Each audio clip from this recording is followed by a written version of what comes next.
అమ్మాపురం అనే చిన్న గ్రామంలో చిన్నారి రవి అనే అబ్బాయి ఉండేవాడు. రవి చాలా చురుకైన పిల్లాడు. కానీ చదువంటే మాత్రం అతనికి అసలు ఇష్టం ఉండేది కాదు. పుస్తకం తెరిస్తే నిద్ర వచ్చేది. పాఠశాలకు వెళ్ళాలంటే ముఖం చిట్లించేవాడు. ఒకరోజు రవి తండ్రి అడిగాడు, రవి, చదువంటే ఇష్టం లేదు? రవి సమాధానం చెప్పాడు, నాన్న, చదువుకుంటే ఏమొస్తుంది? ఆడుకుంటేనే సంతోషం. తండ్రి చిరునవ్వుతో ఇలా అన్నాడు, సరే రవి, రేపు నాతో పాటు ఒక చోటికి రా. మరుసటి రోజు తండ్రి రవిని ఒక పాత చెట్టు దగ్గరకు తీసుకెళ్లాడు. ఆ చెట్టు కింద ఒక వృద్ధుడు పుస్తకం చదువుకుంటూ కూర్చున్నాడు. తండ్రి అడిగాడు, తాతయ్య, మీరు ఏమి చేస్తున్నారు?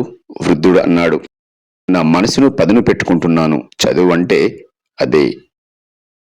రవి ఆశ్చర్యంగా అడిగాడు, పుస్తకం చదివితే ఏమవుతుంది తాతయ్య? వృద్ధుడు చిరునవ్వుతో చెప్పాడు, బాబు, చదువు అనేది దీపం లాంటిది.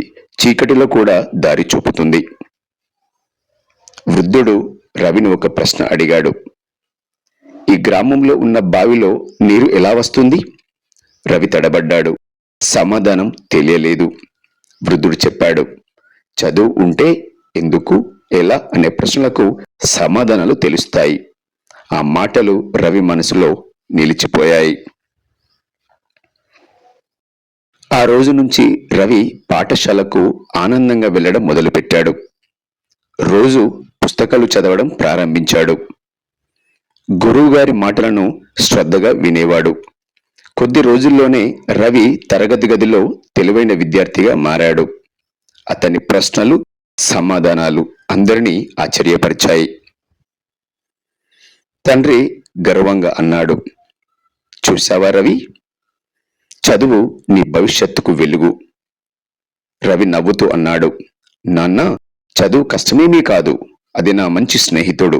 అప్పటి నుంచి రవి ఇతర పిల్లలకు కూడా చెప్పేవాడు, చదువు మనల్ని గొప్ప వాళ్ళని చేస్తుంది.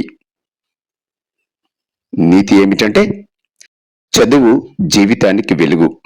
చిన్నప్పుడే చదువుపై శ్రద్ధ పెడితే భవిష్యత్తు ప్రకాశవంతమవుతుంది. పుస్తకం మంచి స్నేహితుడు.